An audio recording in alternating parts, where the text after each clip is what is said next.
So good morning বন্ধুরা।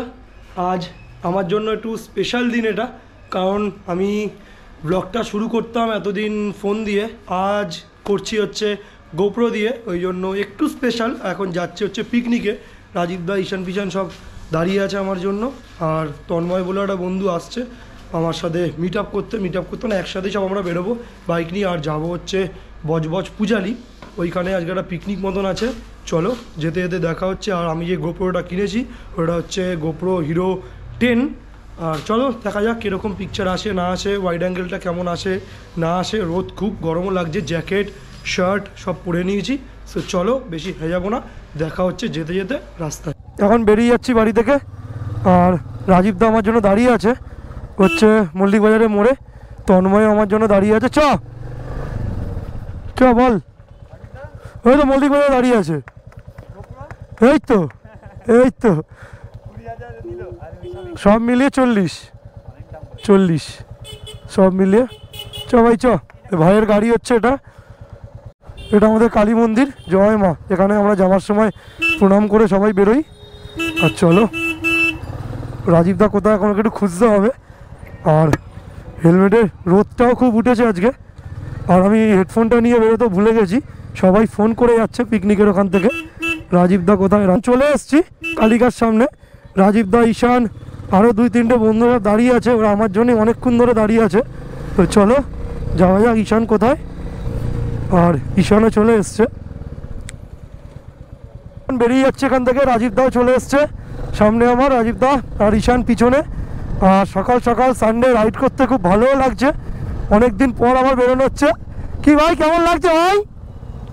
সামনে রাজীবদা। এখন এটা হচ্ছে শ্যামপুর বাজার, সব থেকে ভিড়, আর তোমরা দেখতেই পাচ্ছ কীরকম জ্যাম। আর আমাদের এখান থেকে দূরত্বটা ভালোই আছে, পূজালি গেস্ট হাউস। আমি বাড়ি থেকে মেরেছিলাম তখন দেখাচ্ছিল 13 কিলোমিটার, মানে যাওয়া আসা 26 কিলোমিটার মতন। আর এখানে এই টাইমটাতে সব লরি ফরিগুলো এত পাস হয়, মানে যাওয়া খুব, বাইক চালানো খুব মুশকিল, সত্যিই বাইক চালানো খুব মুশকিল, যে এত ভিড়। রাস্তার দুপাশ দিয়ে যেমন বাজার বসেছে। আমরা এই মুহূর্তে বজবজ প্লাস্টার মোড় চলে এসেছি, আর বজবজের এখানটাতে একটু ফাঁকা টাইপের আছে, ভিড় নেই আপাতত। এতক্ষণ যা ভিড়ের ওপর দিয়ে আমরা কাটালাম 3টে বাইক নিয়ে, লরিগুলো ঢুকে পুরো কি বলবো, তোমরা তো সবাই জানো ট্রাঙ্কারগুলো ঢুকলে ওরা নিজের রাস্তা দিয়ে এমনভাবে যায় যেন নিজের বাপের রাস্তা। কী বল, সত্যি কথা, না সাইড দিচ্ছে না সরছে, কিচ্ছু করছে না, পারলে চাপছে। আমরা তখন থেকে হর্ন মারছি, ইন্ডিকেটার মারছি, আপার ডিপার মারছি, তো চেপে চেপে চেপে চেপে কী বলবো, পুরো সাইড চেপে দিচ্ছে পুরো। ওই জন্য ওকে টানতে যায়নি, ওর মতন গেল। তারপরে একটা বাম্পার এলো, তারপরে সাইডটা দিল, তা না হলে ছাড়তেই ইচ্ছা করছিল না, যেন মনে হচ্ছে আমরা যেন সরতু কোনো। বলছি কি, পূজালি গেস্ট হাউস চিনিস? তাই ম্যাপটা মারবি তো, নয় চলেই যাবো খালি। ম্যাপটা মার, সাইবারি ম্যাপটা মার আগে। আর রাজীবদা কোথাকে দেখলি, ও তোমাকে ট্রেনে বেরিয়ে গেল হট করে।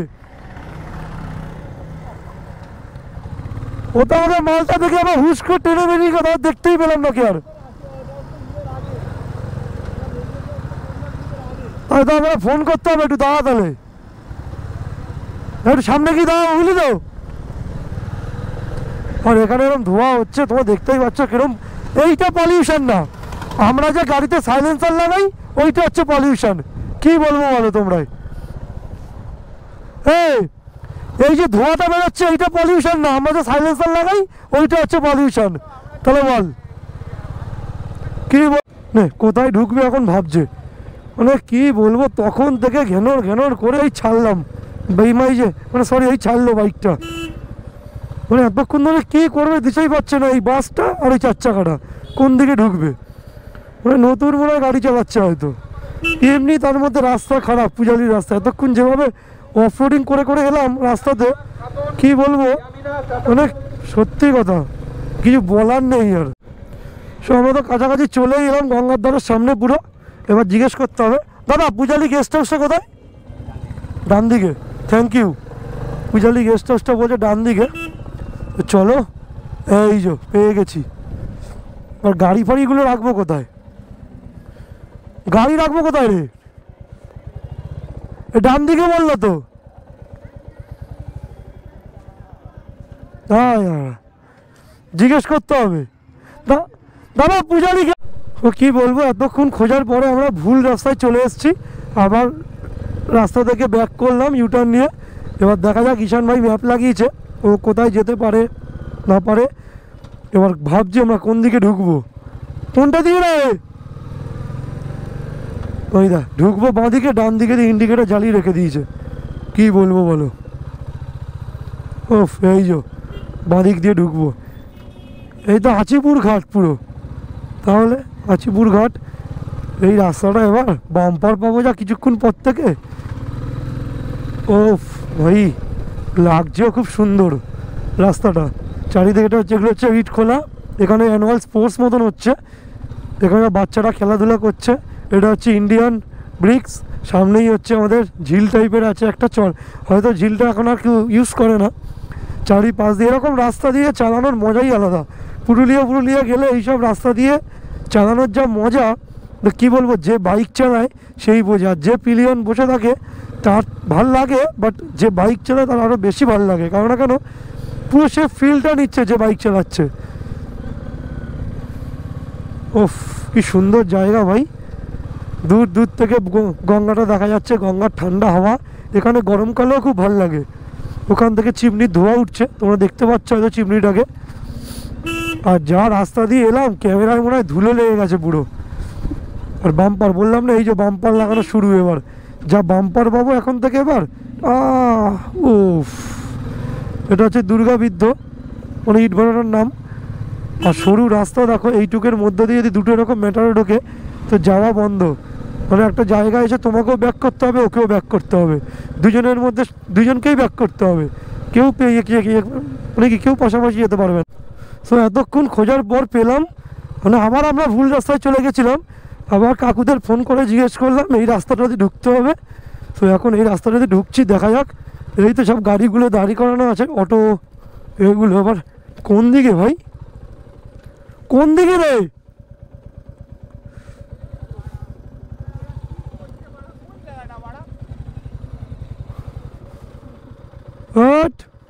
এইখানেও নাই।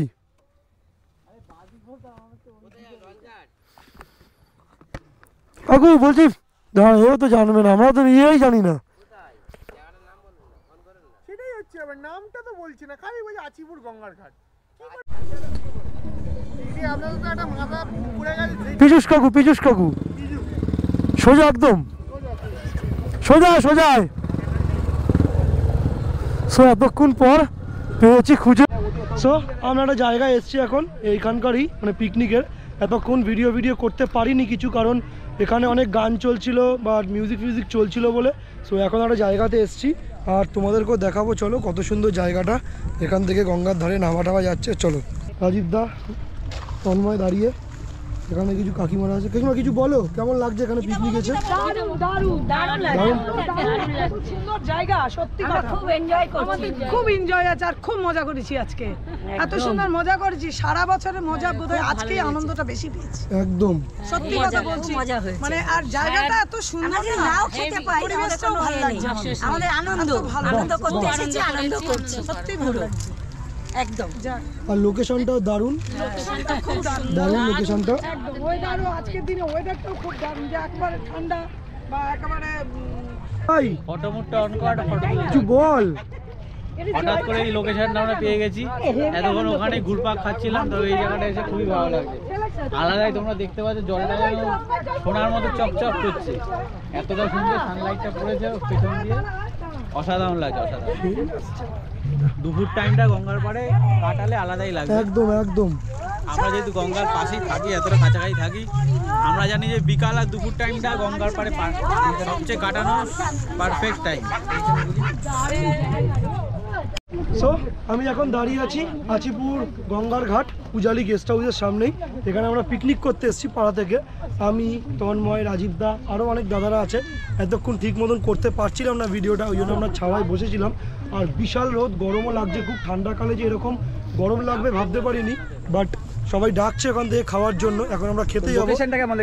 দারুণ লেগেছে লোকেশনটা আমার, মানে অসাম। ফার্স্ট টাইম এলাম, প্রথমে তো এসে আমি খুঁজেই পাচ্ছিলাম না। প্রথমবার এত ভালো জায়গা আমরা এক্সপ্লোর করলাম। আমরা তো প্রথম 1 ঘন্টা 1.5 ঘন্টা ধরে শুধু লোকেশনটাই খুঁজে গেছি। তোমরা দেখতেই পেয়েছো আগের কিছু ক্লিপ আগেই, বাট দারুণ লেগেছে। আবার কি খাবো, খুব খিদেও পেয়েছে, এতক্ষণ অর্কেস্ট্রা হচ্ছিল।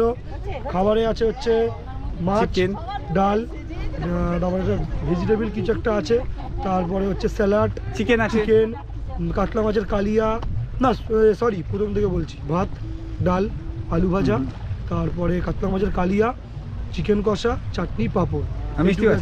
মিষ্টি হয়তো আছে জানি না, বাট দারুণ লাগলো। চলো তোমাদের কেমন লাগলো কমেন্ট করে জানাও। এখন আমরা এখান থেকে বেরিয়ে যাচ্ছি, সবাই টুকটুক করে বেরিয়ে যাচ্ছে। এখন বাজে হচ্ছে 5:30 মতন।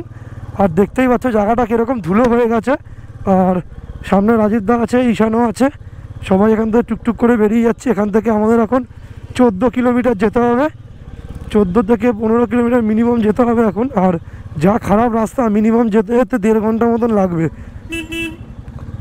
আর প্রচুর জ্যাম, অনেকগুলো বাইক যাচ্ছে পরপর, ভালো লাগছে। এরকম আমরা বেরোবো হচ্ছে বোলপুর শান্তিনিকেতন, 5টা বাইক, দারুণ লাগবে। আমি, রাজীব দা, গৌরব দা, তারপর হচ্ছে ঈশান, আকাশ, এই 5 জন বেরোবো গাড়ি নিয়ে বোলপুর। এই জায়গাটা কত সুন্দর লাগছে, ফাঁকা মতন। আর এখানে ঠাকুর তৈরি হয়। আমরা যখন কালী পুজোর ঠাকুর নিতে আসি রাত্রেবেলা করে, রাত্রির 12টা, 12:30, 1টা নাগাদ করে, তখন আমরা এখান থেকেই নিয়ে যাই। রাত্রেবেলা আসার সময় ভালোও লাগে। আর সব থেকে ভয় এই বাসগুলো, বাস আর লরি, ওরা কোনো দিক বেদিক দেখে না, শুধু যেদিক পারবে সেই দিক চেপে দেবে। এটা হচ্ছে মহেশতলার মধ্যে মেন হচ্ছে পেট্রোল পাম্প ঘাটি, যেখানে সব পেট্রোল এসে জমা হয়, তারপর এখান থেকে মেন ডিস্ট্রিবিউট হয়। এটা হচ্ছে ভারত পেট্রোল পাম্প। এখান থেকে তেল ভরালে খুব ভালো তেল পাওয়া যায়, কারণ আমরা এখান থেকেই তেল ভরাই। তুই ভরাবি? ভরাবো নাকি? ও লাগবে না, চল লাগবে না, ভালো আছে, চ দুকাটি আছে এখনো।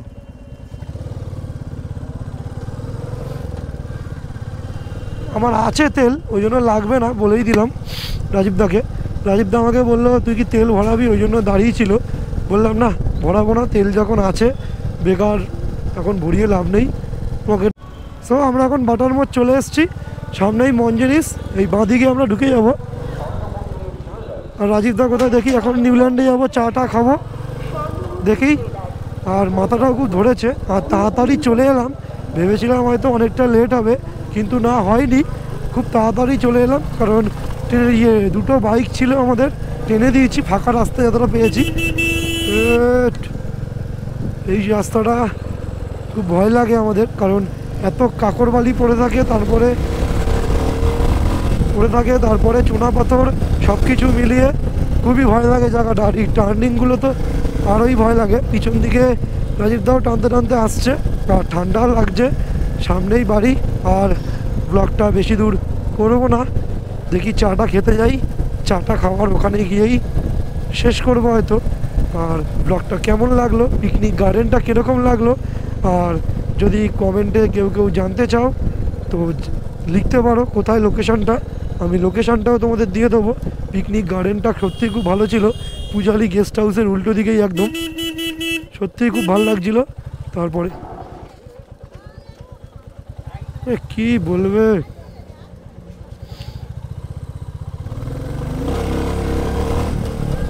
দেখতেই পেলে কীরকম হয়েছিল। সামনে ফট করে মেয়েটা চলে এলো, যদি লাগতো তো আমাদের দোষ ছিল পুরো। সো আমরা এখন এখান থেকে বেরিয়ে যাচ্ছি, চাটা খাওয়া হয়ে গেছে, এই দোকান থেকে আমরা চাটা এসেই খাই। এটা হচ্ছে আমাদের নিউল্যান্ড, ওটা হচ্ছে গোপালদার দোকান। গোপালদার দোকানে খেতে পারিনি কারণ প্রচুর ভিড় ছিল। এলাম, রাজীবদা বেরিয়ে গেল এখান থেকে সোজা, আমি এটা দিয়ে বেরিয়ে যাবো। তো চলো যাওয়া যাক বাড়ির দিকে। মাও ফোন করছিল কেন জানি না, হয়তো কিছু চাটা হয়তো মা হয়তো চা করেছে, তার আগেই আমার একটু গলাটা ফুলেছে বলে চাটা খেয়ে নিলাম ওই জন্য। কারণ কিছুদিন ধরে ঠান্ডায় ঘোরা হয়েছে, তারপরে ঠান্ডায় ঠান্ডা জল না, কোল্ড ড্রিঙ্কস খাওয়া হয়েছে, আইসক্রিম খাওয়া হয়েছে, ওই জন্য গলাটা একটু ফুলেছে। তো চলো বেশি কথা বাড়াবো না, এখানেই ব্লগটা এন্ড করছি। Still then stay safe, good night, দেখা হচ্ছে নেক্সট ব্লগে, সাথে থাকো।